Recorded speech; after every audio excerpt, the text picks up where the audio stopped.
Jeg hedder Camilla Hansen, og i dag der skal vi lave en gammel kælling, som alle sammen godt kan lide, når det kommer til stykket. Det man skal bruge er ikke så meget. En grøde, og så selvfølgelig kronjuvelen, forloren skildpadde. Det er en dejlig ret, og den er let at tilberede. Du gør det. Åbner dåsen. Sådan. Nej. Den kan lige være lidt stram her. Pas på, at den ikke sprøjter op i hovedet. Og så kan det godt være, at det ser ikke så lækkert ud, når den bliver åbnet. Det ligner lidt noget lort. Men fuck, det smager godt. Ned i grøden.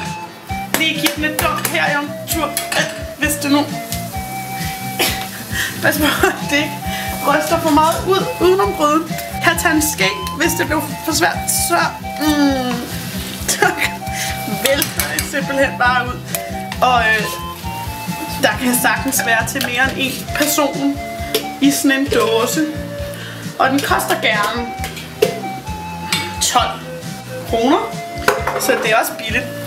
Så skal den bare simre.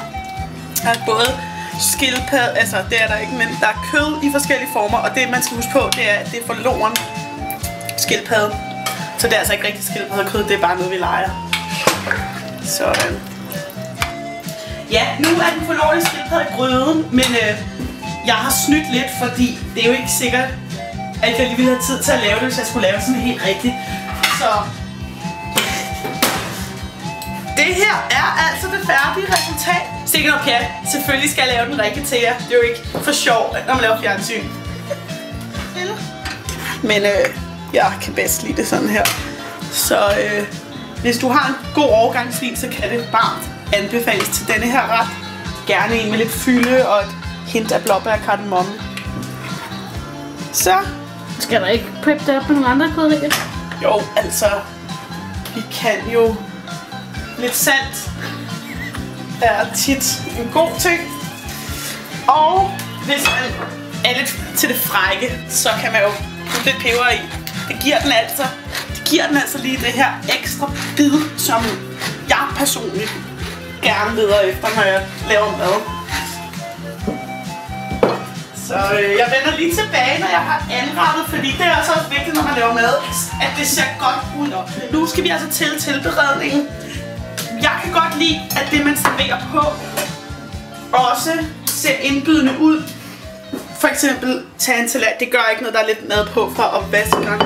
Men at selve tallerkenen er pænt, det sætter jeg selv pris på. Og det er jo et enormt indbydende ret, det her. Så have lidt omhu, fordi den tålmodighed, det betaler sig altså, når man først kommer ind til bordet igen. Så du lægger simpelthen kødet rundt. Ikke prøv at lade være med at spilde for meget uden om der, hvor maden er. Det er ikke så pænt. Sådan. Ja. Og herover. Det er bare sådan selv, så det går lidt. Det behøver ikke at være så pænt. Jamen, vi tager den. Bon appetit. Kunne man lige få en lille reaktion? Skal det smage på det? Ja. Gerne tage en af kødbollerne. Okay. Kunne du... Det smager jo glimrende, synes jeg. Det kunne du godt anbefale. Det er godt snilt anbefale. Så du er glad for gaven? Jeg er rigtig glad for den. Jeg kunne godt tænke mig at vide, hvem det var, der gav mig den. Nå, men hej så. Hej. Det har virkelig været hyggeligt. Men nu er det vist tid til, I går. Ud med jer. Hej. Ej, sikkert noget pjat. Selvfølgelig laver jeg den rigtigt. Det er jo ikke... Nej, det tager jeg lige igen.